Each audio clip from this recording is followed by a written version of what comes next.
8 মাস আগে আমার মৃত গার্লফ্রেন্ড পরি ম্যামের আইডির পাশে সবুজ বাতি জ্বলতে দেখে আমি পুরো হতভম্ব হয়ে গেলাম। ম্যামের আইডি অ্যাক্টিভ, কিন্তু কিভাবে? সাথে সাথে আমি ম্যামের কবরের দিকে তাকালাম আর ভাবলাম ম্যাম তো ওখানে শায়িত আছে, তাহলে ম্যামের আইডি চালাই কে? তাই অনেক এক্সাইটমেন্ট নিয়ে ম্যামের আইডিতে SMS করলাম, আসসালামু আলাইকুম। কিছুক্ষণ পরেই দেখি রিপ্লাই আসলো, লেখা ভেসে উঠল, ওয়ালাইকুম আসসালাম, কে আপনি? আমি বললাম, আমি যেই হই না কেন, আপনি কে? আরে আইডির মানুষ তো 8 মাস আগেই মারা গেছে। একটু পর আবার রিপ্লাই আসলো, আপনি কি তাকে চিনেন? আমি বললাম, হ্যাঁ চিনি, কারণ উনি আমার সবকিছু ছিল, আমার স্বপ্ন ছিলেন, আমার পুরো দুনিয়া ছিলেন। হি ওয়াজ মাই লাইফ। তো এভরিওয়ান, তোমরা কিছু বুঝতেছো না তো? তো চলো তোমাদেরকে ফ্ল্যাশব্যাকে নিয়ে যাই। আজ থেকে 8 মাস আগে ফেক আইডি থেকে আমার কলেজের ম্যাডামকে আই লাভ ইউ লিখে তড়িঘড়ি করে আইডিটা লগ আউট করে দিলাম। এখন অনেকটা ভয় লাগছে, যদি ম্যাডাম জানতে পারে তাহলে একটা মারও মাটিতে পড়বে না, কারণ ম্যাডাম অনেক রাগী। কিন্তু ম্যামকে আমার অনেক ভালো লাগে, প্রথম দেখাতেই উনার প্রতি 3 কেজি ক্রাশ খেয়ে বসে আছি। যাই হোক, আপনাদের পরিচয় দিয়ে নি, আমি রাকিব, এবার অনার্সে ভর্তি হয়েছি বগুড়া আজিজুল হক কলেজে। পড়াশোনার পাশাপাশি টুকটাক কবিতা লিখতে ভালোবাসি, কিন্তু একটু দুষ্টু আর চঞ্চল স্বভাবের আমি। আর যাকে প্রপোজ করলাম ওনার নাম পরি, নাম যেমন পরি দেখতেও তেমনই পরির মতো।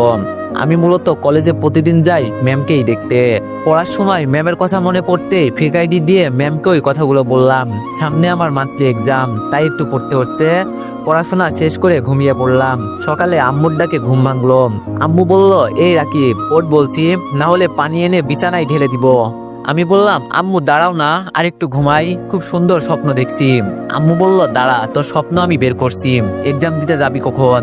বলে আম্মু ঝাড়ু থেরাপি দিতে লাগলো। আমি তখনই উঠে এক দৌড়ে ওয়াশরুমে চলে গেলাম। আম্মুর গলায় রাগ থাকলেও মায়া বেশি, মাথায় তখন একটা আতঙ্ক ঘুরছে। পরি ম্যাম আমার ফেক আইডির সেই আই লাভ ইউ মেসেজটি দেখছেন কিনা? যাই হোক, ফ্রেশ হয়ে এসে নাস্তা খেয়ে নিলাম। কলেজে যেতে ইচ্ছা করছিল না, কিন্তু একটাই টান, পরি ম্যাম আর বোরিং এক্সাম। তাই রেডি হয়ে কলেজের উদ্দেশ্যে রওনা দিলাম। কলেজে পৌঁছে এক্সাম হলে ঢুকতেই বুকের ধুকপুকানি দ্বিগুণ। পরি ম্যাম এসেছেন আগেই, টিচার ডেস্কে বসে কি যেন দেখছিলেন, চোখ মুখ গম্ভীর, কিন্তু আমার চোখে ঠিক যেন একটা জ্যোতির মতো লাগলো, এই চোখ দিয়েই আমাকে ঘায়েল করে দিতে পারে। হঠাৎ ম্যাম আমার দিকে তাকাতেই আমি তড়িঘড়ি করে মাথা নিচু করে ফেললাম। মনে হচ্ছিল যেন চোখ দিয়ে আমার অপরাধ বের করে ফেলবেন। এক্সাম চলছিল, অথচ আমার খাতা সাদা, মন ভর্তি শুধু পরি ম্যামের মুখ আর গত রাত্রে সেই SMS এর ভাবনা। ম্যাম কি আমাকে চিনতে পারবে? হঠাৎ ম্যাম আমার কাছে এসে বলল, কি ব্যাপার, তুমি লিখছো না কেন? ম্যামের কথায় থমথম হয়ে বললাম, আসলে ম্যাম কিছু মনে পড়ছে না তো। ম্যাম বলল, টেনশন করো না, ভেবেচিন্তে উত্তর দাও। আমি বললাম, ওকে ম্যাম। এক্সাম শেষে সবাই বেরিয়ে গেল, আমি একটু ধীরে ধীরে ম্যাডামের পিছনে। ম্যাম আজকেও শাড়ি পরে এসেছে, মনে হয় আমাকে মেরে তবেই ক্ষান্ত হবে ম্যাম। অনেক হচ্ছে সবচেয়ে বিশ্বস্ত বুকমেকার, পিএইচডি এবং সিরিয়া এই অ্যাপের অফিসিয়াল পার্টনার। এই অ্যাপে আপনি cricket, football, tennis live match দেখে এবং তাদের ভবিষ্যৎবাণী করে সহজেই অর্থ উপার্জন করতে পারবেন। সেই সাথে BMW গাড়ি, আইফোন, ল্যাপটপ এবং আরো অনেক নগদ পুরস্কার জেতারও সুযোগ রয়েছে। এই অ্যাপটিতে আপনি ক্র্যাশ ক্রিস্টাল 21 ইত্যাদি গেম খেলে সহজেই আয় করতে পারবেন। আপনি বিকাশ, নগদ, রকেট, ব্যাংক, ক্রিপ্টো, পেপাল এবং অন্যান্য সহজ পদ্ধতির মাধ্যমে সহজেই আপনার জেতা টাকা তুলতে পারবেন। এখানে আপনি 24 ঘন্টা 7 দিন গ্রাহক সহায়তা পাবেন। তাই এখনই গুগলে অনেক সার্চ করে প্রথম ওয়েবসাইটে গিয়ে রেজিস্ট্রেশন করুন। আর হ্যাঁ, রেজিস্ট্রেশনের সময় আমার প্রোমো কোড VOTO7 ব্যবহার করে প্রথমবার ডিপোজিটে 20,000 টাকা পর্যন্ত পান। যাই হোক, আরো কিছুক্ষণ ক্যাম্পাসে থেকে বাসায় চলে আসলাম। রাতে খাওয়া দাওয়ার পর মোবাইল হাতে নিয়ে ফেক আইডিতে লগ ইন করলাম। তারপর ইনবক্সে ঢুকে দেখলাম মেসেজ ডেলিভারেড হওয়া, কিন্তু সিন করেনি। বুকে হালকা আশা আর ভয় দুটোই ঢেউয়ের মতো খেলে গেল। না, হয়তো মেসেজটা দেখেনি, কিন্তু যদি পরে দেখে ফেলেন। আমি একবার ভাবলাম আইডিটা ডিলিট করে দিই, কিন্তু তখনই আবার মনে হলো, না না, যদি কোনো একদিন অলৌকিকভাবে ম্যাম মেসেজটা দেখে। তাই আর আইডিটা ডিলিট করলাম না। পরের দিন যথারীতি আবার এক্সাম দিতে গেলাম। এভাবে এক্সামের ঝামেলা 7 দিন পার হয়ে গেল। আইডিতে 7 দিন ঢুকিনি। পরীক্ষার সেই দিনে পরীক্ষা দিয়ে এসে বাসায় ফিরে ক্লান্ত হয়ে শুয়ে পড়লাম। ঘুম থেকে উঠে সন্ধ্যা হয়ে গেছে, তাই আবার গোসল করে নিলাম। গোসল করে একেবারে রাতের খাবার খেয়ে আসলাম। রুমে শুয়ে আসি, কিন্তু মনটা অস্থির হয়ে আছে। একটাই চিন্তা মাথায় ঘুরছে, এই 7 দিনে পরি ম্যাম কি আমার মেসেজটা দেখছেন? ঘড়ির কাঁটা তখন রাত 12টা ছুঁই ছুঁই। ভয় আর কৌতূহল একসাথে বুকের মধ্যে কিল মারে। অবশেষে সাহস করে ফেক আইডিতে আবার লগ ইন করলাম। ইনবক্সে ঢুকেই আমার দম বন্ধ হয়ে গেল, কারণ দেখলাম ম্যাম এসএমএসটা সিন করেছেন, আর ঠিক নিচে একটা রিপ্লাই, কে তুমি? গলা শুকিয়ে গেল এক মুহূর্তে, হাত পা ঠান্ডা হয়ে আসছে। কে আমি? এই প্রশ্নের উত্তর তো দেওয়াই যায়, কিন্তু দিলে তো ধরা পড়ে যাব। কিন্তু প্যাচ মেরে একটা তাড়াতাড়ি করে রিপ্লাই দিলাম, একজন অনাকাঙ্ক্ষিত মানুষ যাকে আপনি চোখে দেখেন না কিন্তু মন দিয়ে খোঁজেন। মেসেজ পাঠিয়ে সাথে সাথেই আবার লগ আউট করে দিলাম। না জানি ম্যাম আবার কি পাল্টা প্রশ্ন করে বসেন। তারপর ফোন রেখে ম্যামকে কল্পনায় নিয়ে ঘুমিয়ে পড়লাম। পরের দিন সকালে ঘুম থেকে উঠে ফ্রেশ হয়ে খেয়ে আবার কলেজের উদ্দেশ্যে রওনা দিলাম। কলেজে পৌঁছে ক্লাসে ঢুকলাম। আজকে পরিম্যামের ক্লাস আছে, তাই তো আমি আজকে তাড়াতাড়ি এসেছি। আমার এক বন্ধু আছে নাম সাকিব, ও আজ আসেনি, তাই একাই জানালার পাশে 3 তলার ক্লাসে বসে আছি। ভিতরে ভিতরে ম্যামকে দেখার জন্য একদম আগুন ধরেছে। ম্যাম ক্লাসে ঢুকলেন, আজও এক অসাধারণ সাজে, গাঢ় নীল শাড়ি, হালকা কাজ করা ব্লাউজ, কানে ছোট দুল আর চোখে গম্ভীর একটা মায়া। মনে হচ্ছিল পুরো ক্লাসের আলো নিভে গেলেও ওনার সৌন্দর্যের আলো ফুটবে। আমি জানালার পাশের বেঞ্চে বসে চুপি চুপি একটা কবিতা লিখলাম ফোনের স্ক্রিনে। যেন অজান্তেই সৃষ্টি হয়েছে কোনো পরী, যার চোখে হারিয়ে যায় শত কবি। কোনো বনে নয়, সোনালী শাড়িতে ঢাকা স্বপ্ন বন্যা। সেই ম্যাম আজ ক্লাসে এসে বসেছে, মন কাড়া রঙে ভরা। কবিতাটা লিখে আমার ফেক আইডিতে লগ ইন করলাম। তারপর কবিতাটা টাইপ করে ম্যামের ইনবক্সে পাঠালাম। তারপর সাথে সাথে আবার লগ আউট। ম্যাম পড়াচ্ছেন আর মাঝে মাঝে মোবাইল স্ক্রিনে তাকাচ্ছেন। আমার বুক ধুকপুক করছে। হঠাৎ ওনার ঠোঁটের কোণে একটু হাসি টের পেলাম। উনি কি কবিতাটা পড়তেছেন? হয়তো পড়ে হাসতেছেন। কবিতাটা পড়ে ম্যাম আশেপাশে তাকাচ্ছেন আর ভাবছেন কে এরকম কবিতা পাঠাচ্ছে। কিছুক্ষণ আশেপাশে তাকিয়ে আবার ক্লাসে মনোযোগ দিলেন। আমিও একটু মুচকি হাসলাম। তারপর ক্লাস শেষ হতেই আমি বাসায় চলে আসলাম। বাসায় আসতেই আম্মু বলল, কিরে ক্লাস কেমন লাগছে? কিছুই তো জানালি না। আমি বললাম অনেক ভালো আম্মু। আম্মু বলল, কিরে প্রেমে টেমে পড়ছিস নাকি? আমি আম্মুর কথা শুনে কাশতে লাগলাম। কোনো রকম নিজেকে সামলিয়ে বললাম, আম্মু কি বলে এগুলো? বলে আমি উপরে চলে গেলাম। আম্মু জোরে বলল, কেউ থাকলে জানাতে পারিস কিন্তু। রাতে খেয়ে শুয়ে আছি, কিন্তু ঘুম ধরছে না। রাত প্রায় 12টা বাজে। চারিদিকে নিঃশব্দতা। জানালার পর্দে একটু দুলছে বাতাসে। বিছানায় শুয়ে আমি ফোনটা হাতে নিয়ে আবারও ঢুকে পড়লাম আমার সেই রহস্যময় ফেক আইডিতে। লগ ইন করতে ইনবক্সে ঢুকে আমার চোখ আটকে গেল, কারণ পরিম্যামের একটা নতুন মেসেজ। কে তুমি? বলছো না কেন? আমি মুচকে আসলাম। পরিম্যাম রিপ্লাই করেছেন। ভাবতেই বুকের হার্টবিটটা জোরে লাফাতে লাগলো। ম্যাম অ্যাক্টিভই আছে, তাই আমি দ্রুত এসএমএস টাইপ করলাম। আমি বললাম, পরিচয় দিয়ে জাদুটা শেষ করা যাবে না ম্যাম। তখন আর আপনি এই কবিতাগুলোকে খুঁজবেন না, তার চেয়ে বরং অচেনা থেকেই থাকি আপনার ছায়ার পাশে অদৃশ্য হয়ে। মেসেজ সেন্ড হওয়ার কিছুক্ষণ পরেই পর্দায় ভেসে উঠল, পরিম্যাম ইজ টাইপিং। একটু পর ম্যামের রিপ্লাই এলো, তুমি কি আমার কলেজের ছাত্র? আমার আশেপাশেই থাকো? ম্যামের রিপ্লাই দেখে আমার বুকটা ধড়াস করে ওঠে। তবে মাথা ঠান্ডা রাখতে হবে। আমি বললাম, আপনার প্রতিদিনের হাঁটায় আমি দৌড় দেখি, আপনার চোখে রাগ দেখি, আর তার নিচে লুকানো ক্লান্তি। এইসব যে জানে সে কি অপরিচিত হতে পারে ম্যাম? কিছুক্ষণ চুপচাপ। তারপর ম্যাম আবার লিখলেন, তুমি তো অনেক সুন্দর করে কথা বলো। আমি বললাম, থ্যাংক ইউ ম্যাম। ম্যাম বলল, তুমি আমার রাগ খেয়াল করো? আমি বললাম, আপনি রাগেন ঠিকই, কিন্তু জানেন ম্যাম, আপনার রাগের নিচে যে কোমলতা, সেটাই আমাকে কবি বানিয়েছে। ম্যাম একটু হাসি দিয়ে বলল, তুমি কি সব মেয়েকে এভাবে কবিতা পাঠাও? আমি বললাম, নেই প্রথম কাউকে নিয়ে এভাবে কবিতা লেখা। ম্যামের আর কোনো রিপ্লাই আসে না সেই দিন, তাই আমিও ঘুমিয়ে পড়লাম। পরদিন সকালে কলেজে যাওয়ার আগে আম্মু চেঁচিয়ে ওঠে আর বলে, এই রাকিব, সারাদিন মোবাইলে কি করিস? পড়তে বসিস না? আমি বললাম, কই না তো আম্মু। কলেজে পৌঁছে আমি খেয়াল করলাম পরিম্যাম লাইব্রেরির করিডোর ধরে একে একে হাঁটতেন। কাঁধে বইয়ের ব্যাগ, হাতে একটা রুল করা নোট খাতা। আলো আধারির মধ্যে তার চেহারায় একটা অদ্ভুত শান্তি। আমি দ্রুত মোবাইল বের করে ফেক আইডি লগ ইন করে লিখলাম, খোলা চুলে আপনাকে অনেক সুন্দর লাগছে ম্যাম। 5 মিনিট পর ম্যাম এসএমএস সিন করে আশেপাশে তাকাতে লাগলো, আর আমি তখন লুকিয়ে পড়লাম। ফোনের স্ক্রিনে তাকিয়ে দেখি পরিম্যাম ইজ টাইপিং। ম্যাম বলল, তুমি কি লাইব্রেরিতেই আছো? আমার সামনে আসো না কেন? আমি বললাম, সময় হলে ঠিক আসবো। ম্যাম বলল, কবে সময় হবে? আমি বললাম, আমি নিজেও জানি না, যখন জানবো তখন বলবো। কলেজের লাইব্রেরির সামনে কিছু সময় অপেক্ষা করে আমি আমার নিজের ক্লাসরুমে ফিরে এলাম। মনটা কেমন যেন উড়ু উড়ু লাগছিল। হঠাৎ আমার কাঁধে একটা চিমটি। পিছনে তাকিয়ে দেখি আমার বন্ধু সাকিব। সাকিব বলল, কি রে ভাই, কি ব্যাপার? তোর প্রেমে পড়ার গন্ধ পাইতেছি। আমি বললাম, ধুর পাগল নাকি, এইসব তোর ভুল বোঝা। সাকিব বলল, তাই নাকি? তা ফোনটা দে তো একটু দেখি। আমি বললাম, না, ফোন দেওয়া যাবে না। সাকিব বলল, এই তো ধরা খেয়ে গেলি, এখন বল মেয়েটাকে।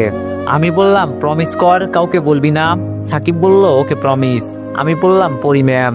সাকিব চোখ কপালে তুলে জোরে বলে উঠল, কি? আমি বললাম, আরে আস্তে শালা। সাকিব বলল, কি বলিস এইগুলো? আমি বললাম, কেন বিশ্বাস হচ্ছে না? সাকিব বলল, তুই যে জিনিস বিশ্বাস আবার হবে না, কিন্তু ভাই তুই যেটা করছিস সেটা কিন্তু ভয়ানকও হতে পারে, যদি ম্যাম জেনে ফেলে তুই সেই সদ্য কবি। আমি বললাম, জানলে তখন দেখা যাবে, এখন তো শান্তিমতো প্রেম করতে দে। তারপর আর কথা না বাড়িয়ে ক্লাস করতে লাগলাম। ক্লাস শেষে আমি আর সাকিব কলেজ ক্যাম্পাসের আমতলায় বসে আছি। এখানে বসে ঠান্ডা হওয়ায় মনটা আরো উদাস হয়ে গেল। পকেট থেকে ফোন বের করে আমি আবারও ঢুকে পড়লাম সেই আইডিতে। একটা নতুন কবিতা লিখলাম ম্যামের জন্য। চোখের নিচে ক্লান্তির ছায়া, তবু মুখে রাগের ধোয়া। জানি না আপনি কে, শুধু জানি এই রাগের মাঝেও বেঁচে থাকি আমি। কবিতাটা পাঠিয়ে কিছুক্ষণ অপেক্ষা করতেই পরিম্যাম অনলাইনে আসলো, আর সাথে সাথে আমাকে রিপ্লাই করলো। পরিম্যাম বলল, তোমার কবিতার মধ্যে মাদকতা লুকিয়ে আছে, বারবার নেশায় পড়ে যাচ্ছি। এখন আমি তোমার কবিতার জন্য অপেক্ষা করি, এটা কি ভালো না খারাপ জানি না। আমি বললাম, ভালো মন্দের হিসাবটা যদি মুছে ফেলেন তাহলে আপনি অবশ্যই আমাকে খুঁজে পাবেন ম্যাম। পরিম্যাম বলল, তুমি কি শুধু কবিতাই লেখো নাকি আরো কিছু করো? আমি বললাম, গল্পও লিখি ম্যাম। ম্যাম বলল, ওকে তোমার গল্পের পেজ দাও। আমি মনে মনে বললাম, এই কাম ছাড়ছে, গল্পের পেজ দিলেই তো ধরা খাবো, এখন কি করি? তখন ম্যাম আবার জিজ্ঞেস করলো, কি হলো দাও? আমি বললাম, ম্যাম আপনার ইনবক্সে গল্প পাঠিয়ে দিব এক সময়। ম্যাম বলল, কেন পেজ দিতে সমস্যা কোথায়? আমি বললাম, আছে পরে বলবো। ম্যাম বলল, ওকে। তারপর আরো কিছুক্ষণ কথা বলে আমি বাসায় চলে আসলাম। এসেই ঘুমিয়ে গেছি। বিকালে ঘুম থেকে উঠে ফ্রেশ হয়ে নাস্তা করে নিলাম। আজকে ভাবলাম বাইরে থেকে একটু ঘুরে আসি, তাই বন্ধুদের সাথে আড্ডা দেওয়ার জন্য বের হলাম। কখন যে রাত হয়ে গেছে টেরই পাইনি। ফোন বের করে দেখি 9টা 19 বাজে। রাতে বাসায় ফিরতে ঘটে গেল আর একটা ঘটনা। রাস্তায় আসার সময় ফাঁকা রাস্তা পেয়ে আমাকে ছিনতাইকারী ধরলো। তাদেরকে অনেক রিকোয়েস্ট করলাম আর বললাম, দেখেন আপনারা সব নিয়ে যান, শুধু আমার এই ফোনটা নিয়েন না। কিন্তু অনেক রিকোয়েস্ট করার পরও তারা আমার কথা শুনলো না। তাই বললাম, অন্তত সিমটা দিয়ে যান, কিন্তু সেটাও না করে দিল তারা। আমার কাছে আর কিছুই নেই। আমি মন খারাপ করে বাসায় চলে আসলাম। আমাকে এই অবস্থায় দেখে আম্মু জিজ্ঞাসা করলো, কিরে কি হয়েছে রাকিব, মুখটা এমন কালো হয়ে আছে কেন তোর? আমি বললাম, না আম্মু তেমন কিছু না, ফোনটা ছিনতাই হয়েছে। আম্মু বলল, কি বলিস, ছিনতাই হয়েছে? কোথায়, কিভাবে? আমি সব খুলে বললাম। আম্মু একটু শক্ট হয়ে গেল, আবার রেগেও গেল। এত রাতে বের হওয়া উচিত হয়নি, সেটা নিয়েও কিছু কথা শুনতে হলো। কিন্তু আমার মন খারাপ ছিল অন্য কারণে। ফোনটাই ছিল ম্যামের সাথে কথা বলার একমাত্র সম্বল। রাতে ঘুম আসছে না, ফোন থাকলে ম্যামের সাথে কথা বলতে পারতাম, কিন্তু সেটা আর হচ্ছে না। অনেক রাতে ঘুম আসছিল। পরের দিন সকালে ঘুম থেকে উঠে আর কলেজে গেলাম না। মনটা ভীষণ খারাপ। খাওয়া দাওয়া করে রুমে শুয়ে আসি আর ভাবছি, ম্যাম কি আমার কবিতাগুলো মিস করে নাকি শুধুই টাইম পাস? এভাবে 3 দিন কেটে গেল। 3 দিন আমি কলেজে যাইনি। এইদিকে ম্যাম ভাবছে, কি ব্যাপার, 3 দিন ধরে ছদ্মবেশী কবি অনলাইনে আসে না কেন? সে কি কোনো বিপদে পড়লো? আমিও যে তার কথাগুলো খুব মিস করছি, কিন্তু কেন? আমি তো তাকে চিনিও না ঠিকভাবে। তাহলে কি আমি ওকে ভালো, না না, এটা কিভাবে সম্ভব? ছেলেটা সম্ভবত আমার ছোটই হবে। আর জুনিয়র ছেলেকে ভালোবাসলাম, কিন্তু মন তো মানছে না। তাকে না দেখেই মিস করছি, তার কবিতাগুলো মিস করছি। বিকেলে আম্মু কিচেন রুমে রান্না করছে। আমি পিছন থেকে বললাম, আম্মু। আম্মু বলল, বল। আমি বললাম, কি করছো? আম্মু বলল, কি লাগবে বল। আমি বললাম, তুমি কেমনে জানলে আমার কিছু লাগবে? আম্মু বলল, আমি তোরে পেটে রাখছি, তো তোর পেটের খবর আমি ভালোই বুঝতে পারি। আমি বললাম, ওকে ফাইন, আব্বুকে বলো না আমাকে একটা ফোন কিনে দিতে। আম্মু বলল, মোবাইল তো তোকে দেওয়া যাবে না, এমনিতেই তোর সমস্যা, তুই সারাদিন মোবাইল টিপিস। আমি বললাম, আম্মু আব্বুকে বলো না প্লিজ। আম্মু বলল, না, মোবাইল ছাড়া আবদার করতে পারিস। আমি আম্মুকে অনেক বুঝালাম, কিন্তু কিছু হলো না। তাই আবার রাগ করে নিজের রুমে চলে আসলাম। ফোন নাই তাই ভালো লাগছে না, ফোন ছাড়া নিজেকে কেমন এতিম এতিম লাগছে। তাই রাতে তাড়াতাড়ি ঘুমিয়ে গেলাম। ঘুম থেকে ওঠার পর মনে হলো কি যেন আমার মাথার কাছে আছে। চোখ খুলে দেখলাম যে একটা বক্স রাখা আছে, প্যাকেট করা আছে। তাই বুঝতে পারছি না কি রয়েছে বক্সে। দেখি কি আছে। প্যাকেটটা খুলে দেখি একটা মোবাইলের প্যাকেট। বক্সটা খুলে তো আমি অবাক, এত দামি ফোন, বক্সের ভিতরে একটা কাগজ রয়েছে। কাগজটা খুললাম, কাগজে লেখা আছে, তোর খুশিতে আমাদের খুশি, এভাবে সারা জীবন খুশি থাক। কাগজটা পড়তে আর বুঝতে বাকি রইল না যে ফোনটা কে দিয়েছে। খুশিতে আমার আব্বু আম্মুর জন্য চোখে পানি চলে এসেছে। তারা সত্যি সন্তানদের একটু কষ্ট সহ্য করতে পারে না। যাই হোক, অনেক খুশি। ফ্রেশ হয়ে নিচে গিয়ে সরাসরি আম্মুকে জড়িয়ে ধরলাম আর বললাম, থ্যাংক ইউ সো মাচ আম্মু। আম্মু বলল, হয়েছে, আর থ্যাঙ্কস দিতে হবে না। পাশেই আব্বু ছিল, তখন আব্বু বলে উঠলো, যা চাচ্ছ সেটাই দিচ্ছি, পরীক্ষার রেজাল্ট ভালো না হলে কিন্তু খবর আছে। আমি বললাম, ঠিক আছে আব্বু, মাথায় রাখলাম। তারপর সবাই একসাথে খাওয়া দাওয়া করলাম। তারপর নিজের রুমে গিয়ে ফোন বের করলাম, অনেক দামি ফোন, কিন্তু সিম না থাকায় আর আমার ফেসবুক অ্যাকাউন্ট লগ ইন করতে পারলাম না। আবার মনটা খারাপ হয়ে গেল, নাম্বার ছাড়া লগ ইন করবো কিভাবে। তারপর মাথায় একটা বুদ্ধি আসলো, ফোনের জিমেলটা ব্যাকআপ দিলাম।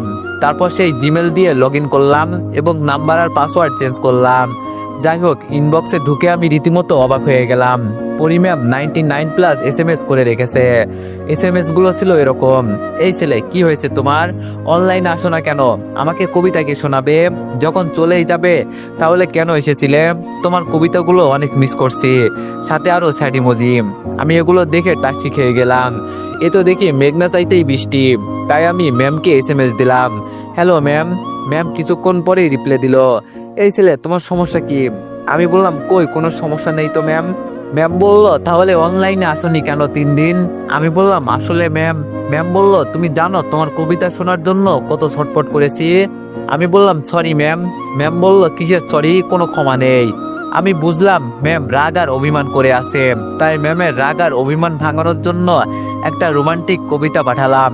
কবিতাটি হলো, আপনি যে আমার মেঘবালিকা, চোখের জলে ভেজা বৃষ্টি, আপনারে হারালে যে বুকের ভেতর ফাঁকা পড়ে যায় এক দৃষ্টি, আপনি ছুলেই শিশির স্নিগ্ধতা, মনটা গলে পড়ে ছন্দে, আপনার কথা না শুনলে এই হৃদয়টা কান্দে নিবরন্দে, আপনি না বললেই ভালোবাসি, আমি বুঝি চোখের ভাষায়, আপনি আমার সন্ধ্যা তারকা, আপনি সকাল রোদে হাসায়, রাগ করেন যত, অভিমান রাখেন, তবুও থাকেন পাশে চুপচাপ, আপনার মতো কেউ হয় না ম্যাম, আপনি একান্তই আমার স্বপ্নের চাঁদ।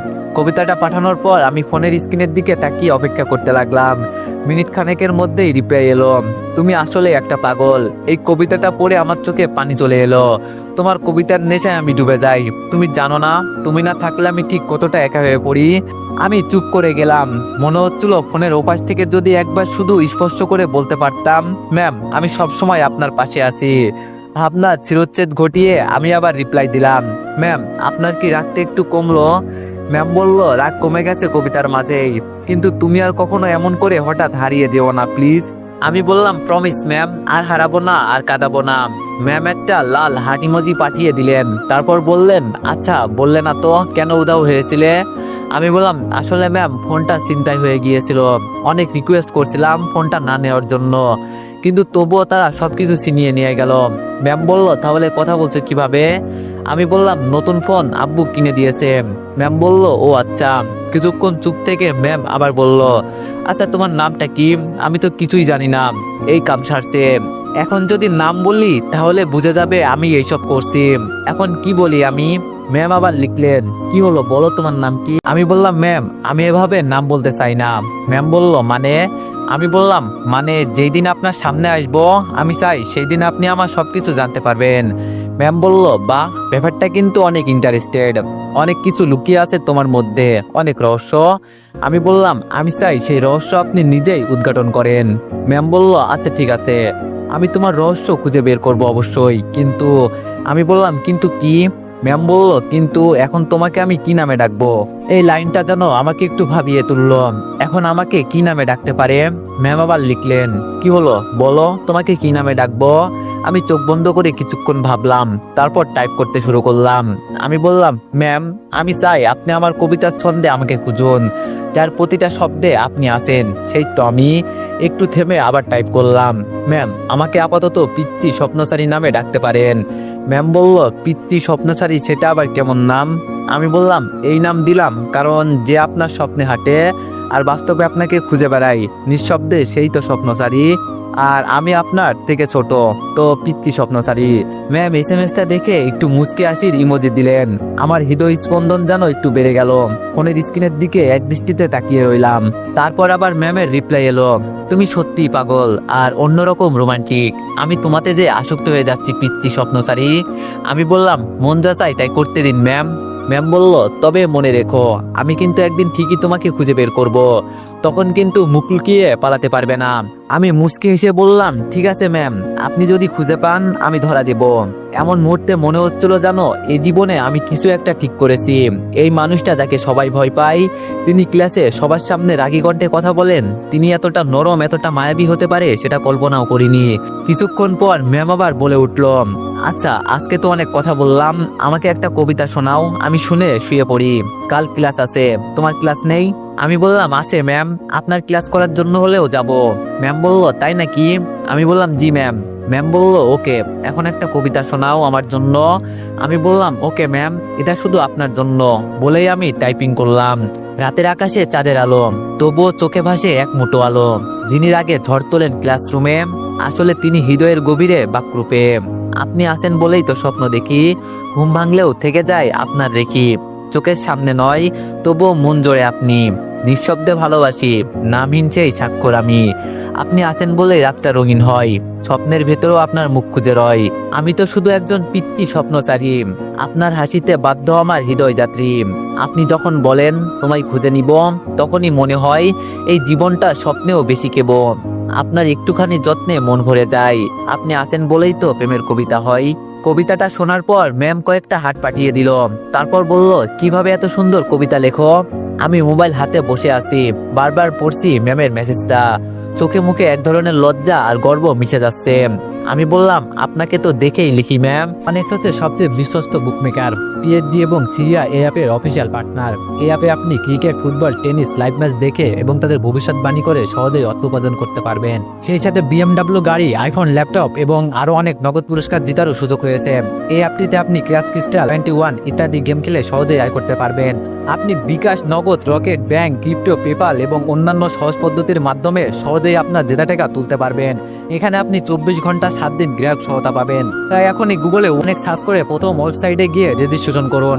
আর হ্যাঁ, রেজিস্ট্রেশনের সময় আমার প্রোমো কোড VOTO7 ব্যবহার করে প্রথমবার ডিপোজিটে 20,000 টাকা পর্যন্ত পান। আপনি না থাকলে আমার কলমও থমকে যাবে। Ma'am typing. ম্যাম বলল, তুমি আসলে প্লে বয়। আমি বললাম, চিসি ম্যাম, মোটেও না, বয়সে ছোট হতে পারি কিন্তু ভালোবাসতে জানি ম্যাম। আর আপনি ছাড়া কারোর সাথে এসএমএস করি না। ম্যাম বলল, তুমি শুধু পিচ্ছি না, পাকনা পিচ্ছি। আমি একটু হাসি দিলাম। ম্যাম বলল, আচ্ছা ভাই, আমি ঘুমাবো। আমি বললাম, ওকে ম্যাম বাই। বলেই আমরা দুজনেই অফলাইনে চলে গেলাম। তারপর ম্যামকে কল্পনা করতে করতে কখন যে ঘুমিয়ে গেছি জানি না। সকালে ঘুম থেকে উঠে ফ্রেশ হয়ে নাস্তা করে নিলাম। তারপর রেডি হয়ে কলেজে চলে গেলাম। এসে দেখি সাকিব আগেই আসছে। ওকে বললাম, কিরে দোস্ত, কি খবর? সাকিব বলল, ভালোই। আরে প্রেমিক সাহেব যে। আমি বললাম, চুপ শালা, ক্লাসে চল, ম্যামের ক্লাস শুরু হয়ে যাবে আবার। সাকিব বলল, হ্যাঁ তা তো যাবেই, তোর রাজকন্যার ক্লাস যে। আমি বললাম, চুপ করবি তুই, বেশি কথা বলস। সাকিব বলল, আচ্ছা সরি। তারপর আমরা দুজনেই গিয়ে জানালার পাশের সিটে বসে পড়লাম। 9টা বাজতেই ম্যাম যথারীতি ক্লাসে প্রবেশ করলো। আজকে ম্যাম ব্ল্যাক শাড়ি পরেছে, চুলটা খোলা, চোখে হালকা কাজল, ঠোঁটে একটা ক্ষীণ হাসি। দেখে আমার বুকের ভেতরটা যেন কেঁপে উঠলো। মনে হলো যেন সিনেমার কোনো দৃশ্য সামনে ঘটে যাচ্ছে। আমি তড়িঘড়ি করে পকেট থেকে মোবাইলটা বের করলাম। ডেস্কের নিচে লুকিয়ে ম্যামকে একটা এসএমএস করলাম। আজকে আপনাকে দেখে মনে হলো ভালোবাসা সত্যি কোনো রঙে বাধা নয়, কিন্তু আজ ব্ল্যাক রঙও প্রেমে পড়ে গেছে, কারণ সেটা আপনি পড়েছেন। ম্যাম হয়তো ব্যস্ত ছিলেন। কয়েক মিনিট পরে ম্যামের ফোনের ভাইব্রেট হলো। উনি ফোনের স্ক্রিনে তাকাতেই চোখে মুখে কিছুটা কনফিউজ, হাসি নিয়ে ফোনের স্ক্রিনে তাকালেন। তারপর আশেপাশে তাকাতেই আমি তড়িঘড়ি করে চোখ সরিয়ে নিলাম। পাশ থেকে সাকিব কানের কাছে ফিসফিস করে বলল, এই শালা কি করছিস, ম্যাম বুঝে ফেলবে। আমি বললাম, ম্যামের সেই চাহনি আমাকে পাগল করে দিবে রে। উপস, ম্যামকে তো আজকে একদম ফাটাফাটি লাগছে রে ভাই। সাকিব বলল, চুপ কর ভাই, একটু আস্তে কথা বল, তুই তো দেখছি আমাকেও ফাঁসাবি। এরপর ক্লাস শুরু হলো, কিন্তু আমার মন তো ক্লাসে নেই। আমার চোখ শুধু ম্যামের প্রতিটা অঙ্গভঙ্গি, প্রতিটা শব্দ আর হাঁটার স্টাইল আটকে। এইদিকে একটু পর দেখি আমার মোবাইলে একটা এসএমএস এলো। আর এসএমএসটা দেখেই আমার মাথা ঘুরে গেল, কারণ এসএমএসটা এমন ছিল, এই তো একটা বোকামি করে ফেললে, আমি একটা হিংস পেয়ে গেলাম, তুমি আমাকে দেখছো, মানে তুমি এই ক্লাসেরই স্টুডেন্ট। এখন আমার খুঁজতে আরো সুবিধা হলো। আমি এসএমএসটা দেখে জিব্বাতে কামড় দিলাম আর ভাবলাম আসলেই তো একটা বোকামি করে ফেললাম, শিট। তারপর আর কোনো এসএমএস না দিয়ে আমি ক্লাসে মনোযোগ দিলাম। ক্লাস শেষে ক্যাম্পাসে বসে আছি, এমন সময় ক্যাম্পাসের সবার সামনে সিনিয়র বড় ভাই ম্যামকে হাঁটু গেড়ে প্রপোজ করে বসলো। আমরা ক্যাম্পাসের সবাই হাঁ হয়ে গেলাম ছেলেটির সাহস দেখে। আমার তো সাহসের প্রশংসা করার চেয়ে রাগ হচ্ছে বেশি। আমার স্বপ্নের রাজকন্যাকে প্রপোজ করছে। ছেলেটি বলল, ম্যাম আমি আপনাকে অনেক দিন থেকেই ফলো করি, আমি আপনাকে অনেক পছন্দ করি, প্লিজ আমার লাল গোলাপের ভালোবাসা গ্রহণ করেন। দেখলাম ম্যামও ছেলেটার হাত থেকে ফুলটা নিল। আমি মনটা খারাপ করে চোখটা নিচু করে ফেললাম আর সাথে সাথে থাপ্পড়ের সাউন্ড শুনতে পেলাম। আমি চোখ তুলে দেখি ছেলেটা বাম গালে হাত দিয়ে দাঁড়িয়ে আছে আর ম্যাম রেগে আগুন হয়ে আছে।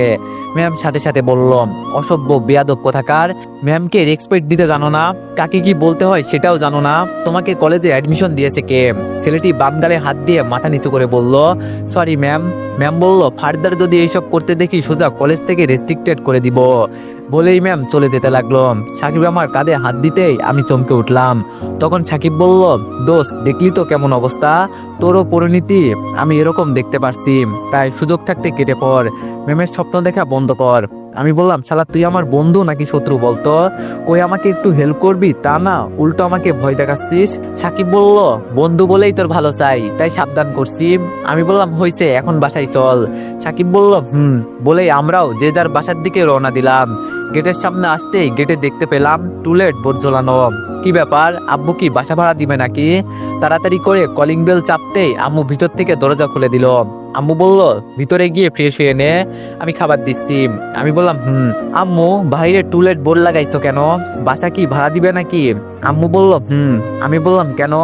আম্মু বলল, তোর আব্বু ট্রান্সফার হয়েছে দিনাজপুর, তো সে ওখানে চলে যাবে, তোর পড়াশোনার জন্য আমি আর তুই যেতে পারছি না, কিন্তু বাসায় কিভাবে একা থাকবো, তাই তোর আব্বু উপরের ফ্ল্যাটটা ভাড়া দিবে।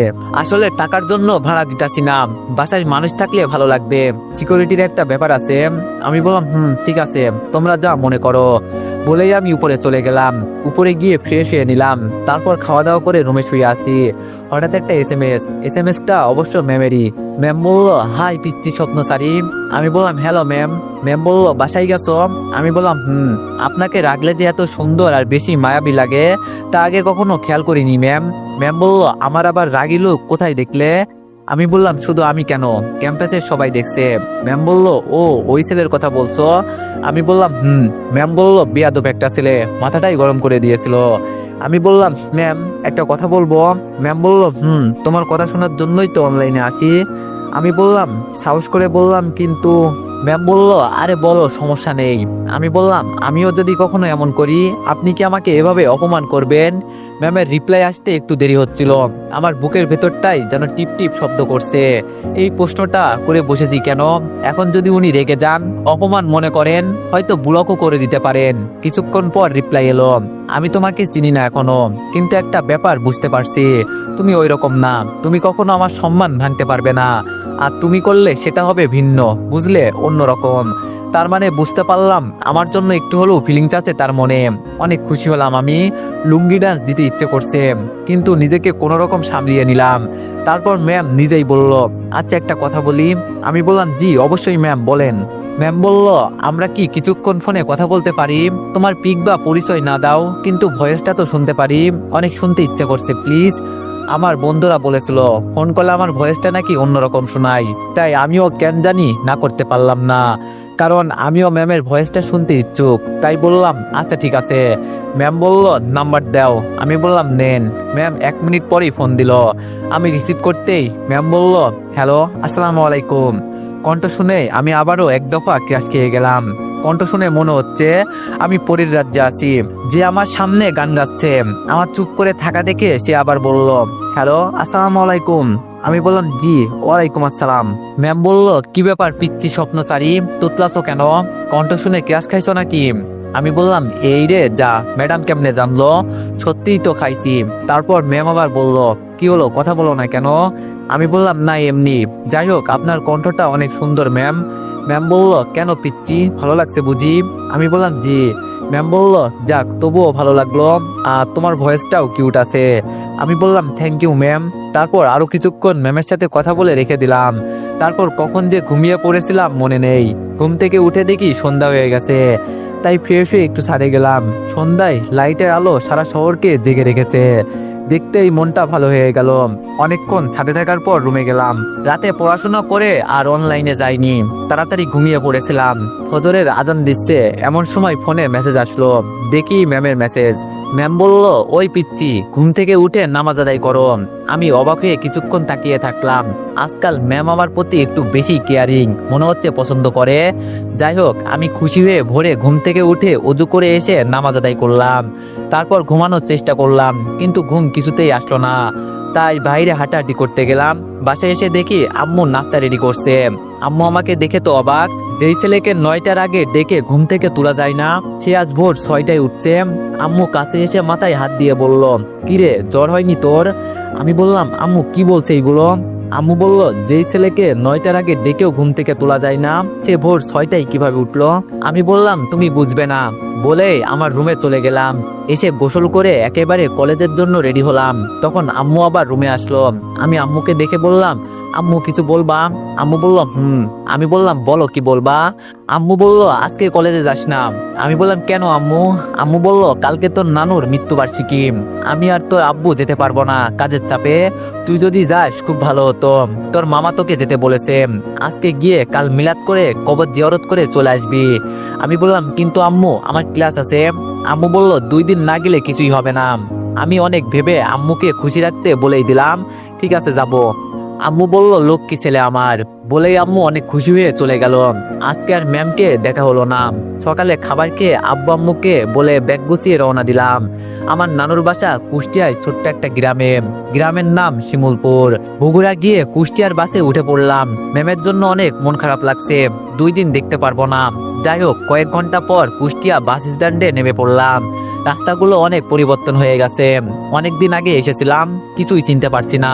তাই একটা লোককে জিজ্ঞেস করলাম, এক্সকিউজ মি ভাই। লোকটি বলল, জি বলেন।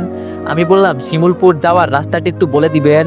লোকটি বলল, জি, এই রাস্তা দিয়ে হেঁটে গেলে কিছুদিন পর একটা নদী দেখতে পাবেন, সেই নদী পার হলেই শিমুলপুর গ্রাম। আমি বললাম, ওকে ভাই, থ্যাংক ইউ। তারপর আমি লোকটির দেওয়ার নির্দেশন অনুযায়ী হাঁটতে লাগলাম।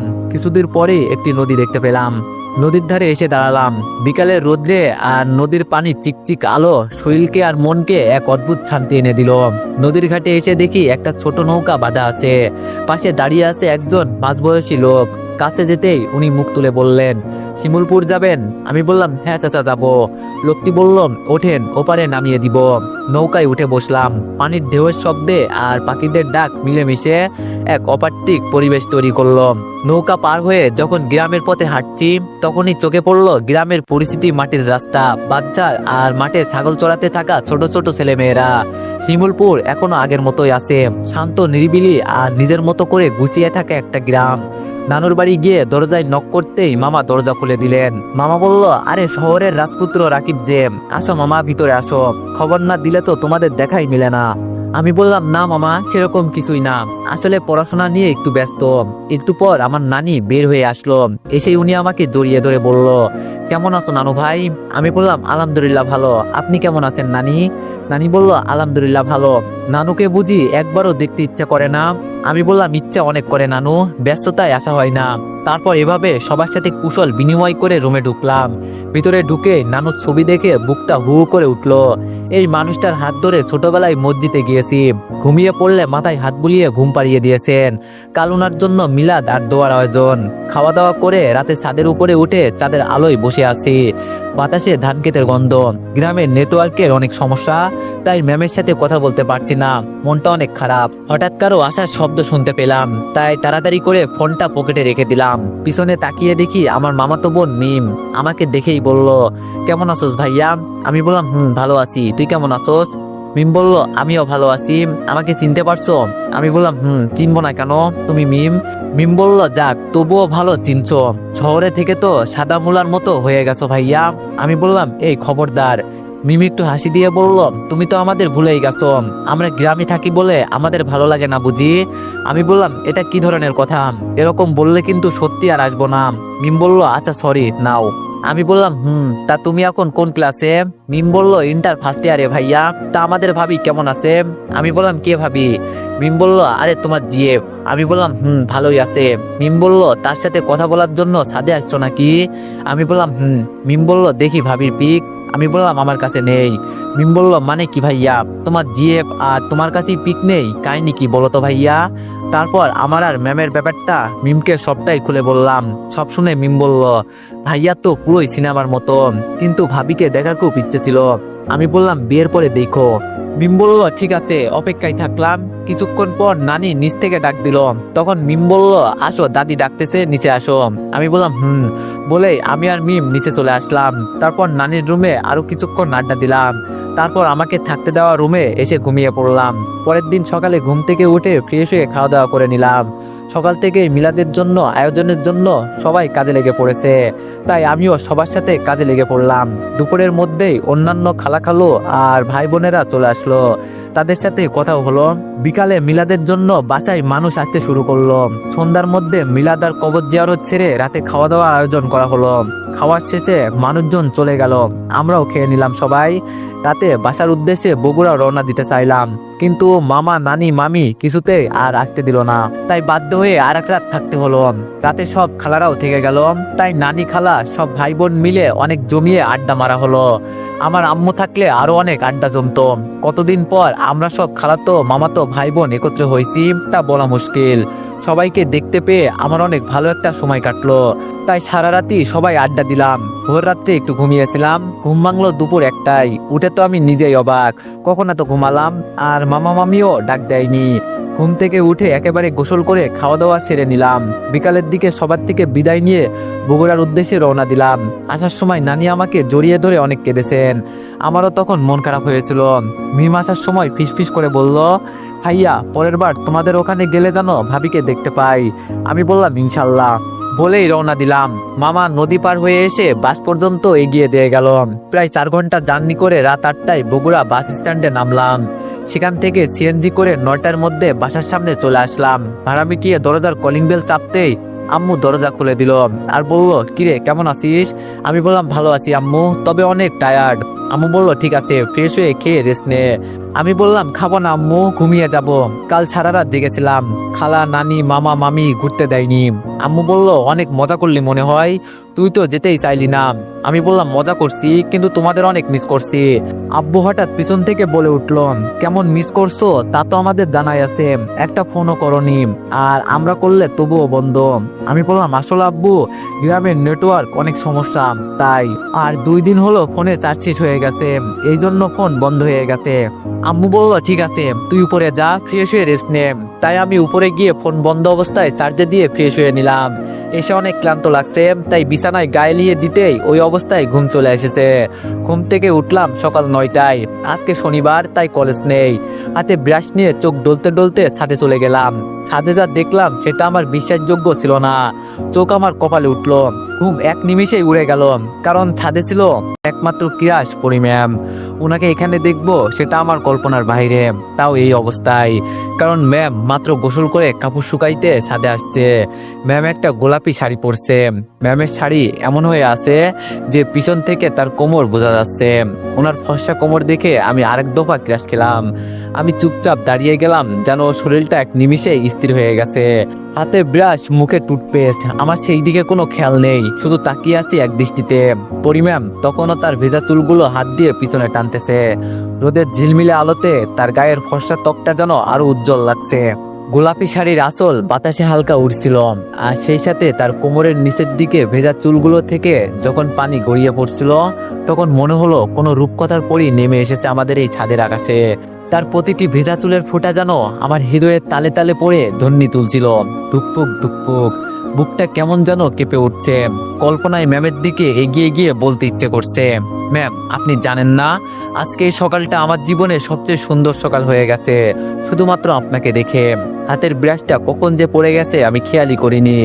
একটানা তাকিয়ে আসি, যেন চোখের পলক ফেললেই এই দৃশ্যটা হারিয়ে যাবে। ম্যাম তখন তার শাড়ির আঁচলটা ভালোভাবে গুছিয়ে নিচ্ছিলেন, কিন্তু আমার চোখ তখনও তার কোমরের মোহে আটকে। আকাশটা রোদে ঝলমল করছে ঠিকই, কিন্তু আমার মনে হচ্ছে আমি নিজেই কোনো রোদেলা স্বপ্নে দাঁড়িয়ে আছি। আমার কল্পনার রাজ্যে পরি ম্যাম তখন ধীরে ধীরে ঘুরে আমার দিকে তাকালেন। ম্যাম এই দিকে ঘুরতেই আমাকে দেখে একটু চমকে উঠলেন। তখন আমিও ওনার দিকে তাকিয়ে বললাম, আসসালামু আলাইকুম ম্যাম। ম্যাম বলল, ওয়ালাইকুম আসসালাম। তুমি আমাদের কলেজের ছাত্র রাকিব না? আমি বললাম, জি ম্যাম, আমি রাকিব। ম্যাম বলল, তা তুমি এখানে? আমি বললাম, ম্যাম এটা তো আমাদেরই বাসা, আপনি এখানে? ম্যাম বলল, ও আমরা কাল এসেছি তোমাদের উপরতলায়। আমি বললাম, ও আচ্ছা ম্যাম। ম্যাম বলল, তোমাকে তো কাল দেখিনি। আমি বললাম, একটা কাজে বাইরে গিয়েছিলাম, রাতে এসেছি ম্যাম। ম্যাম বলল, ও আচ্ছা, থাকো তাহলে, পরে কথা হবে। আমি বললাম, ওকে ম্যাম, আল্লাহ হাফেজ। ম্যাম বলল, আল্লাহ হাফেজ বলেই ম্যাম নিচে চলে গেল। আমার তো খুশিতে লুঙ্গি ডান্স দিতে ইচ্ছে করছে, কিন্তু লুঙ্গি না থাকাতে দিতে পারলাম না। যাই হোক, আমিও খুশি হয়ে নিচে চলে গেলাম। গিয়ে আম্মুকে বললাম, আমি বললাম, আম্মু আমাদের দোতলায় ভাড়াটিয়া আসছে। আম্মু বলল, হ্যাঁ উনি তোর আব্বুর বন্ধু, ঢাকা থাকতে আমাদের উনি অনেক হেল্প করেছেন। এতদিন তারা অন্যের বাসায় ভাড়া থাকতো, এখন তোর আব্বুই কালোদের নিয়ে এসেছে। ওনারা অনেক ভালো মানুষ, ওনার মেয়ে তো তোদের কলেজেরই টিচার। আমি বললাম, তারপর আমি আমার রুমে গিয়ে ফ্রেশ হয়ে নিলাম। তারপর নাস্তা খেয়ে নিজের রুমে গিয়ে ভাবলাম, 2 দিন হলো ম্যামের সাথে কথা হয়নি, আজকে একটু আইডিতে ঢুকি। যেই ভাবা সেই কাজ, তাড়াতাড়ি করে ফোনটা বন্ধ থেকে খুললাম। আর তখনই একের পর এক SMS আর ফোন আসতে লাগলো। SMS ছিল ম্যামের। এই 2 দিনের সব SMS এর ফোন কল একসাথে ঢুকেছে, প্রায় 50+ SMS আর 20+ কল। ফেসবুক আইডিতে লগ ইন করে দেখি ওই একই অবস্থা, SMS এর সমারোহ। দেখি ম্যাম অ্যাক্টিভই আছে, তাই লিখলাম, হ্যালো ম্যাম। সাথে সাথে ম্যাম সিন করলো আর টাইপিং করলো, তুমি অনেক খারাপ। আমি বললাম, কেন ম্যাম? আমি আবার কি করলাম? ম্যাম বলল, তুমি আমাকে না বলে 2-3 দিনের জন্য শুধু হারিয়ে যাও আর আমাকে কষ্ট দাও। আমি বললাম, সরি ম্যাম। ম্যাম বলল, কিসের sorry? Sorry is not accepted. আমি বললাম, কেন? ম্যাম বলল, কারণ তুমি শুধু আমাকে অপেক্ষায় রেখে কষ্ট দাও। তুমি কি জানো না, এখন তোমার সাথে কথা বলা, তোমার কবিতা আমার অভ্যাসে পরিণত হয়েছে। আমি বললাম, জানি তো। ম্যাম বলল, তাহলে সব জেনেও কেন তুমি এরকম করো? এই 2-3 দিন তোমাকে কত SMS ফোন কল দিয়েছি, তুমি কি একটারও রিপ্লাই দিছো বলো? কথাটি বলে ম্যাম কয়েকটা স্যাড আর কান্নার ইমোজি পাঠিয়ে দিলেন। আমি বুঝতে পারলাম সত্যি ম্যামের মন খারাপ হয়েছে, ম্যামের রাগ ভাঙাতে হবে এখন। তাই ম্যামকে বললাম, সরি ম্যাম, আর এরকম হবে না। এবার কোথাও গেলে আপনাকে বলে যাব, প্রমিস। ম্যাম বলল, তোমার মিথ্যা প্রমিস করতে হবে না, যাও।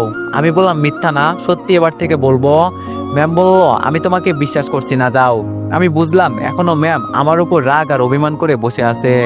তাই তার রাগ আর অভিমান ভাঙানোর জন্য বললাম, রাগ করে আছেন কেন বলুন না ম্যাম, আমি তো আপনাকেই মানি আমার প্রাণ। আপনার অভিমানে ভাঙে বুকের ঘর, হাসি খুশি মনটা হয় কেন জানি করুন। আপনার চোখে যদি পড়ে এক ফোঁটা জল, আমার আকাশটাই যেন ঢেকে যায় কালো ছল। আপনার ফোন না এলে নিঃশব্দে কাঁদি, দিনরাত মিলে যায় হারাই পথ খুঁজি। আপনি যে নীরব, বিশ্বটা থেমে যায়, আপনার অভিমানে হৃদয় ভেঙে যায়। একটিবার বলুন না, ভুলে গেলাম সব, আমি তো শুধুই আপনার, নেই কেন ঢল। কবিতায় আপনার ছায়া, গল্পে আপনার নাম, স্বপ্নে দেখা পাই শুধু আপনি ম্যাম। ভুল হলে ক্ষমা চাই হাত জোর করে, আপনার একটা হাসিতে আমার জীবন যেন ভরে। ভালোবাসি বলি না, তবুও মন জানে, ম্যাম আপনি তো আছেন আমার হৃদয়খানে। কবিতাটা পড়ে ম্যাম হার্ট ইমোজি পাঠালেন। তারপর আবার বললেন, এটার জন্যই বারবার গলে যাই তোমার কাছে, কিভাবে লিখো তুমি পিচ্চি একটা ছেলে। আমি বললাম, রাগটা কি কমলো ম্যাম? ম্যাম বলল, কমছে, তোমার উপর আমি রেগে থাকতে পারি না।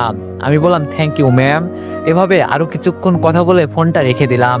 বিকালে কিছুই ভালো লাগছে না, তাই আজকেও বন্ধুদের ফোন করে আমাদের আড্ডার জায়গায় আসতে বললাম। আমিও সময় মতো আড্ডার জায়গায় পৌঁছে গেলাম। আড্ডা দিতে দিতে আজকেও কখন যে রাত হয়ে গেছে বলতেও পারি না। আবার ছিনতাইকারীর ভয় লাগছে, তাই ফোন হাতে নিয়ে সাবধানে রাখতেই ফোনের দিকে তাকিয়ে দেখি ম্যামের 13টা মিস কল। আজ আমারে খাইছে। ফোন সাইলেন্ট ছিল তাই টের পাইনি। আবার ফোন দিয়েছে, আমি রিসিভ করে ভয়ে ভয়ে বললাম, হ্যালো ম্যাম। ম্যাম অনেক রাগান্বিত হয়ে বলল, ওই কুত্তা, তোরে কয়বার ফোন দিয়েছি দেখ। আমি বললাম, সরি ম্যাম, খেয়াল করিনি, ফোন সাইলেন্ট ছিল। ম্যাম বলল, তা আপনি কোন মহাকার্যে কোথায় আছেন স্যার শুনি, যে ফোন সাইলেন্ট করে রাখতে হবে আপনার? আমি বললাম বন্ধুদের সাথে আড্ডা দিতেছি। ম্যাম বলল, কি এত রাতেও আড্ডা? এখনো বাসায় যা বলতাছি, না হলে আমি আর তোর সাথে কথা বলবো না। আমি বললাম, না না যাচ্ছি। ম্যাম বলল, বাসায় গিয়ে খেয়ে লক্ষ্মী ছেলের মতো আমায় ফোন দিবে। আমি বললাম ঠিক আছে। ম্যাম বলল, রাখছি বলেই কেটে দিল। কেন জানি না ম্যামের সাথে কথা বলতে কেমন ফিল হয়, ওনার সামনে দুধে ভাতে হয়ে যায়। আর দেরি না করে ভয়ে ভয়ে বাসায় চলে আসলাম। বাসায় আসতে আম্মু বলল, কিরে আজকে অত দেরি করলি, তোর শিক্ষা হয়নি তাই না? আমি বললাম, সরি আম্মু, আর হবে না। আম্মু বলল, যা ফ্রেশ হয়ে আয়, আমি খাবার দিচ্ছি। আমি বললাম, ওকে। তারপর ফ্রেশ হয়ে খাওয়া দাওয়া করে রুমে আসলাম। এসে আবার ম্যামকে ফোন করলাম। হ্যালো। ম্যাম বলল, পিচ্ছি স্বপ্নচারী, খাওয়া দাওয়া হয়েছে? আমি বললাম, জি ম্যাম। ম্যাম বলল, এই তো গুড পিচ্ছি, শোনো এত রাত পর্যন্ত বাসার বাইরে থাকবে না। আমি বললাম, ঠিক আছে ম্যাম। ম্যাম বলল, আচ্ছা একটা কথা বলি। আমি বললাম, অবশ্যই। ম্যাম বলল, তোমার কি সিনিয়র মেয়ে পছন্দ? আমি বললাম, কেন ম্যাম? ম্যাম বলল, এই যে আমি তোমার সিনিয়র ম্যাম, তবুও কথা বলো। আমি বললাম, হ্যাঁ ভালোই লাগে। ম্যাম বলল, কেন? আমি বললাম, কারণ সিনিয়র মেয়েরা অনেক বেশি ভালোবাসে আর সাথে শাসনও করে, তবে আদর একটু বেশি করে। ম্যাম বলল, পিচ্চিটা তো অনেক পাকনা আর অনেক দুষ্টু। আমি বললাম, দুষ্টু না হলে ভালোবাসবো কেমনে, আর রোমান্টিক কবিতাই বা লিখবো কেমনে? ম্যাম বলল, তাই তো।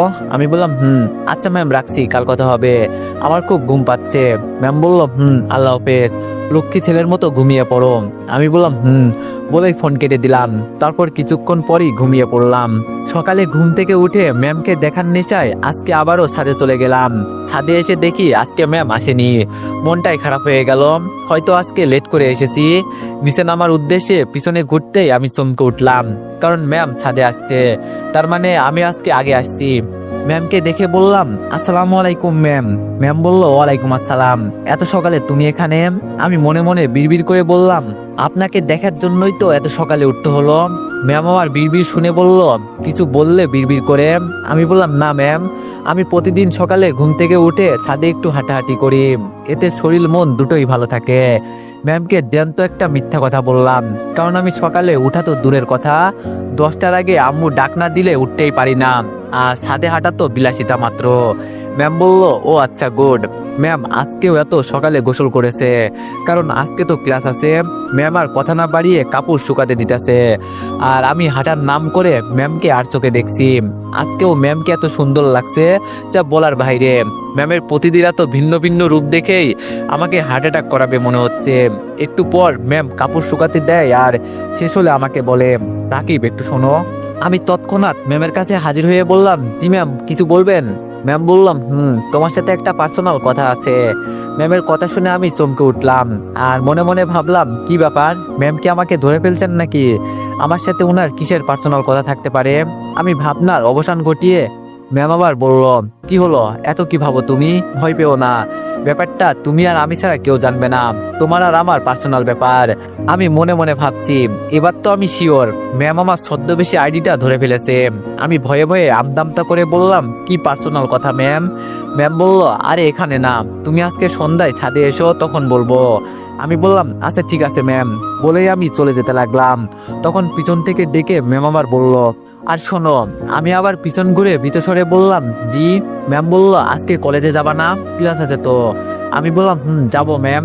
ম্যাম বলল, তাহলে একসাথেই যাব, তুমি নিচে ওয়েট করো। আমি বললাম, ওকে ম্যাম, বলেই আর 1 সেকেন্ড দেরি না করে নিচে চলে আসলাম।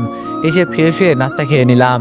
উপরে কলেজে যাওয়ার জন্য রেডি হতেই দেখি ফোনে একটা SMS আসলো। SMS ওপেন করে দেখি ম্যামেরই SMS। লেখা ছিল, কি ব্যাপার পিচ্চি, আজকে একবারও কি ম্যামকে মনে পড়েনি? আমি SMSটা দেখে মুচকি হেসে রিপ্লাই দিলাম। আমি বললাম, যে আমার মনে সবসময় গেঁথে আছে, তাকে কি 1 সেকেন্ডের জন্য ভোলা যায়? ম্যাম বলল, থাক হয়েছে, আর বলতে হবে না, মনে থাকলে অন্তত একবার গুড মর্নিং জানাতে পারতে। আমি বললাম, আচ্ছা সরি। ম্যাম বলল, কলেজে আসছো তো? আমি বললাম, ম্যাম। ম্যাম বলল, ওকে বাই। আমি বললাম, বাই ম্যাম, বলেই ফোন রেখে রেডি হয়ে নিচে ম্যামের জন্য অপেক্ষা করতে লাগলাম। একটু পরেই দেখি ম্যাম আজকে নীল শাড়ি পরে আমার দিকে আসছে। চোখ যেন আমার ওখানেই থমকে গেছে। কখন যে ম্যাম আমার কাছে চলে আসছে আমি টেরই পাইনি। ম্যাম এসে আমাকে বলল, এখন চলো। কিন্তু আমি ম্যামের কথা শুনতেই পেলাম না, আমার ধ্যানে শুধু ম্যামই আছে। ম্যাম আবার বলল, রাকিব চলো। ম্যামের কথায় আমি চমকে উঠলাম আর বললাম, সরি ম্যাম, বুঝতে পারিনি কখন চলে আসছেন। ম্যাম বলল, মন কই থাকে তোমার? আমি আস্তে আস্তে বললাম, আপনার কাছে। ম্যাম বলল, কি? আমি বললাম, কিছু না, এখন চলেন। ম্যাম বলল, একটা রিক্সা ডাক দাও। আমি বললাম, রিক্সায় যাবেন? ম্যাম বলল, আমি তো রিক্সাতেই যাই। আমি বললাম, তাহলে আমি কিসে যাব? ম্যাম বলল, কেন, আমার সাথে রিক্সায়? ম্যামের কথা শুনে আমি ম্যামের দিকে অবাক হয়ে তাকালাম আর ভাবলাম, হাই হাই, ম্যাম কি বলছে? আমি আর উনি নাকি একই রিক্সায় যাব? এবার তো 100% শিওর যে ম্যাম বুঝতে পারছে আমি উনার ছদ্মকবি। আমার ভাবনা ছেদ ঘটিয়ে ম্যাম আবার বললেন, এরকম হাঁ করে দাঁড়িয়ে না থেকে রিক্সা ডাক দাও, ক্লাস মিস হয়ে যাবে। আমি বললাম, জি ম্যাম, ডাকছি। বলেই আমি পাশে থাকা একটা রিক্সাকে ডাক দিলাম। রিক্সা কাছে আসতে আগে ম্যাম উঠে বসলেন, তারপর আমাকে বললেন, উঠে বসো। আমি বললাম, জি আচ্ছা। বলে আমিও রিক্সায় উঠে পড়লাম। আমি নিজের ভাষায় হারিয়ে ফেলেছি, মনে মনে অনেক খুশি হয়েছি। ঠিকভাবে মনে মনে লুঙ্গি ডান্সও দিতে পারছি না, কারণ ম্যাম বুঝে যাবে। আজ তো মেঘনা চাইতেই বৃষ্টি। আজকে আমি ম্যামের কত কাছে, তাও পাশাপাশি বসে, গায়ের সাথে গা ঠেকে। অবশ্য আমার গা ঠেকতেই আমি আবার দূরে সরে বসছি। আমার এরকম করা দেখে ম্যাম বলে উঠলো, এভাবে বসছো কেন, পড়ে যাবে, এগিয়ে এসে বসো। আমি বললাম, না ম্যাম, এখানেই ঠিক আছি। ম্যাম বলল, বলছি না এগিয়ে এসে বসো। আমি বললাম, না ম্যাম, ঠিক আছি। এরকম জেদ করতে করতে একটা গর্তে চাকা পড়ল, আর আমি অমনি রিক্সা থেকে হুমড়ি খেয়ে পড়ে গেলাম। আমার এই অবস্থা দেখে ম্যাম একটু জোরেই হাসতে লাগলো। এই মুহূর্তে আমার তো ম্যামের সামনে লজ্জায় মাথা কাটা যাচ্ছিল। যার সামনে একটু হিরো হতে চাইছিলাম, তার সামনে এসেই লজ্জা পাইলাম। আমার কপালটাই খারাপ। ম্যাম কোনো রকম হাসি থামিয়ে আমাকে বলল, তোমাকে বললাম ওইভাবে বসো না, পড়ে যাবে। নাও, জিদ করে কি হলো, আসো উঠে বসো, আবার তেমন কেউ দেখেনি। বলেই ম্যাম মুখ লুকিয়ে মুচকি মুচকি আবার হাসতে লাগলো। আমি মনে মনে আস্তে আস্তে বললাম, অন্য মানুষ দেখলেও আমার কিছু যায় আসে না, কিন্তু যার কাছে লজ্জা পাই তার সামনে এমন হলো। ম্যাম বলল, কিছু বললে? আমি বললাম, না। ম্যাম বলল, আবার দূরে বসেছো? বলেই ম্যাম আমার হাত ধরে তার দিকে টেনে নিল। এই প্রথম আমি ম্যামের হাতের স্পর্শ পেলাম। মনে হলো এভাবে সারা জীবন উনি আমার হাত ধরে থাক।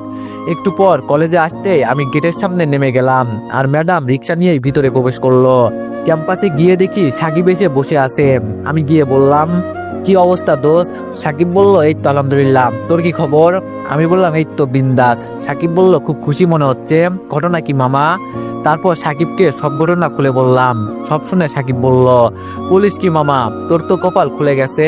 আমি বললাম, আমার কেন জানি ভয় লাগছে, সন্ধ্যায় ম্যাম ডাকছে, হয়তো ধরতে পারছে। সাকিব বলল, ধরা তো একদিন পড়তেই হবে, তাই ভয় করে লাভ নেই, সাহস করে যাস। আমি বললাম, এখন ক্লাসে চল। ক্লাসে এসেই ফার্স্ট ক্লাস আজকে নিলয় স্যারের। কোনো রকম স্যারের বোরিং ক্লাস 45 মিনিট কাটিয়ে দিলাম। পরের ক্লাস পরি ম্যামের। ম্যাম ক্লাসে এসেই আগে আশেপাশে তাকাতে লাগলেন, তাই আমিও নিজের ফোন বের করে ম্যামকে SMS করলাম। আমি বললাম, আজকে নীলপরীকে অনেক সুন্দর লাগছে, মনে হচ্ছে ক্লাস বাদ দিয়ে সারাক্ষণ দেখতে থাকি। লিখেই ফোন আবার পকেটে ঢুকালাম। দেখি ম্যাম আশেপাশে তাকাচ্ছেন, কিন্তু কেন জানি ওই মুহূর্তে আমার হাসি চলে আসছে। সিরিয়াস মুহূর্তে আমার কেন জানি হাসি চলে আসে, না জানি এর জন্য কবে গণধোলাই খাই। যাই হোক, ম্যাম তার রিপ্লাই করলো, থ্যাংক ইউ সো মাচ, আজকে মূলত তোমার জন্যই এই নীল শাড়ি পরা। দেখা হয়ে গেছে তোমার, আর কোনো দুষ্টামি না, এখন ক্লাসে মনোযোগ দাও। SMS-টা দেখে কোনো রিপ্লাই না দিয়ে আমি ক্লাসে মনোযোগ দিলাম। ক্লাস করে এখন ক্যাম্পাসে বসে আছি। ভাবলাম ম্যামকে একটু ডিস্টার্ব করি, তাই ফোন বের করে আবার SMS করলাম, হ্যালো নীলপরি, কি করছেন? কিছুক্ষণ অপেক্ষা করার পর ম্যাম জবাব দিল, অফিস রুমে বসে আছি, তুমি কই? আমি বললাম, কেন বলবো, আপনারই তো খুঁজে বের করার কথা। ম্যাম বলল, হিংস তো দাও। একটু স্মার্ট হওয়ার জন্য ম্যামকে বললাম, হিংস পরে দেওয়া যাবে, আগে এটা বলেন, আপনি যে ছেলের সাথে রিক্সায় আসলেন ওইটা কে ছিল? ম্যাম বলল, এই তুমি এইটা কোথায় দেখছো? দিলাম ম্যামকে একটু কনফিউশনে ফেলে, হি। তারপর আমি ম্যামকে বললাম, যেখানেই দেখি আগে বলেন ছেলেটাকে। ম্যাম বলল, আমার বাড়িওয়ালার ছেলে, সেও তোমার সাথে পড়ে। আমি বললাম, ভালো, তবে ওই বাড়িওয়ালা ছেলে পর্যন্তই যেন থাকে। ম্যাম বলল, মনে হচ্ছে শাসন করছো। আমি বললাম, ধরে নিও ওইটাই। এইদিকে আমি মনে মনে হাসি চেপে রাখতে পারছি না। আমার এই অবস্থা দেখে সাকিব বলল, কিরে মামা, তুই একা একা হাসছিস কেন, কি হয়েছে? আমি বললাম, SMS গুলো পড়। তারপর দুইজনে একসাথে হেসে উঠলাম। সাকিব বলল, তুই তো সেই জিনিয়াস মামা, নিজেই আসছিস ম্যামের সাথে, আবার নিজেই বলছিস ছেলেটাকে। আমি বললাম, বেশি দাঁত বের করিস না, সব পড়ে যাবে, এখন বাসায় চল। সাকিব বলল, কেন, তুই ম্যামের সাথে যাবি না? আমি বললাম, ম্যাম কিছুই বলেনি, তাই একাই যাব। সাকিব বলল, ওকে বাই দোস্ত, কাল কলেজে দেখা হবে। আমি বললাম ওকে বাই বলেই আমরা যে যার মতো বাসায় চলে আসলাম। বাসায় এসে ফ্রেশ হয়ে নিলাম, তারপর খাওয়া দাওয়া করে রুমে বসে আছি। ফোন চালাইতে ইচ্ছে করছে না, তাই ঘুমানোর প্রয়োজন, তাই শুয়ে পড়লাম। কখন ঘুম ধরছে জানি না, ঘুম থেকে উঠে দেখি সন্ধ্যা 7টা বেজে গেছে।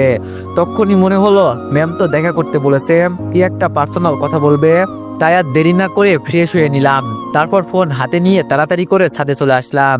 ততক্ষণে অন্ধকার নেমে এসেছে, শহরের বাতিগুলো জ্বলে উঠেছে। বাতিগুলো মনে হচ্ছে পুরো শহরকে জাগিয়ে রাখছে। এরকম পরিবেশ দেখে মনটাই অনেক ভালো হয়ে গেল। কিন্তু ম্যাম এখনো আসছে না কেন? উনি তো বললো সন্ধ্যায় দেখা করবে। ফোনে তাকিয়ে দেখি 7টা 23 বাজে। তাহলে ম্যাম কি এসে আমাকে না পেয়ে আবার ফিরে গেছে? আমি কি ম্যামদের বাসায় যাব? কিছুক্ষণ ভেবে ঠিক করলাম যাব। তাই সিঁড়ি বেয়ে নেমে ওনাদের দরজার সামনে দাঁড়িয়ে আছি। কলিং বেল দিতেই হাত কাঁপছে। যদি বলে কেন এসেছো, তাহলে এত ভেবে লাভ নেই, যা হবার হবে। বুকে 2 কেজি সাহস নিয়ে কলিং বেল চাপ দিয়েই ফেললাম। কিছুক্ষণ পর একজন ভদ্র মহিলা এসে দরজা খুলে দিল। দেখে ম্যামের আম্মুই মনে হলো, তাই বললাম আসসালামু আলাইকুম আন্টি। আন্টি বলল ওয়ালাইকুম আসসালাম। তুমি খলিল ভাইজান, আমার আব্বু এর ছেলে তাই না? আমি বললাম জি আন্টি। আন্টি বলল আসো বাবা, ভিতরে আসো। তোমার আব্বুকে খুব ভালো মতোই চিনি, উনি অত্যন্ত ভালো মানুষ, আমাদের অনেক উপকার করেছেন। আমি বললাম না আন্টি, ভিতরে যাব না, ম্যাম আছে। আন্টি বলল কে, পড়ি? আমি বললাম জি আন্টি। আন্টি বলল আছে, তুমি ওর রুমে যাও। আমি বললাম না আন্টি, আজকে ভিতরে যাব না, আপনি ম্যামকে ডেকে দেন। আন্টি বলল আরে আসো তো ভিতরে। বলে আন্টি আমার হাত ধরে ভিতরে নিয়ে গেল। তারপর বলল তুমি ওই রুমে যাও, ওখানে পড়ি আছে, আমি তোমার জন্য নাস্তার ব্যবস্থা করি। আমি ম্যামের রুমে যেতে লাগলাম। দরজার সামনে যেতেই মনে হলো একবার দরজায় টোকা দেওয়া উচিত, তাই কোনো চিন্তা ভাবনা না করেই দরজায় টোকা দিলাম। ম্যাম ভিতর থেকে বলল আরে নক দেওয়ার কি আছে, ভিতরে আসো। তাই আমি সরাসরি নায়ক স্টাইলে রুমে এন্ট্রি নিলাম, কিন্তু একেবারেও নায়কগিরি ফলাতে পারলাম না। রুমে ঢুকতে চোখ আমার কপালে উঠলো, কারণ ম্যাম শাড়ি পরছে, পুরোটা পরা হয়নি, অর্ধেক পরে বসে আছে। কোমল হাত দিয়ে আসলের ভাঁজ ঠিক করছিল, চুলগুলো খোলা এলোমেলো ভাবে কাঁধের উপরে পড়ে আছে। ও যেন কোনো কবিতার অবিনষ্ট ছন্দ। ম্যাম নিচু হয়ে শাড়ির ভাঁজ ধরে আছে, উনি এখনো আমাকে লক্ষ্য করেননি। ম্যামের শাড়ির আঁচল পড়ে আছে, আর স্পষ্ট তার নাভি বোঝা যাচ্ছে, যেন আমাকে আকর্ষণ করছে। সেই মুহূর্ত আমার নিঃশ্বাস থমকে গেল। মুহূর্তটা এতটাই সুন্দর, এতটাই হৃদয় কাঁপানো ছিল যে আমি কথা বলতে ভুলে গিয়েছিলাম। একটু পর ম্যামই বললেন আম্মু ওখানে দাঁড়িয়ে না থেকে আমার শাড়ির কুচিটা ধরো, আমি একা পারছি না ঠিক করতে। ম্যামের কথায় আমার জ্ঞান ফিরলো, তাই আমি বললাম ম্যাম আমি রাকিব। ম্যাম আমার কণ্ঠ শোনার সাথে সাথে উপর দিকে তাকালো, আর চোখ বড় বড় করে সাথে সাথে চিৎকার দিয়ে উঠলো। ম্যামের চিৎকার শুনে কি করব বুঝতে পারছি না, তাই আমিও চিৎকার দিলাম। তারপর আমি বললাম আরে ম্যাম চেঁচানোর আগে আসলটা তো তুলুন, তারপর চেঁচান। বলে আর এক মুহূর্ত দেরি না করে চোখ বন্ধ করে সেখান থেকে বেরিয়ে আসলাম।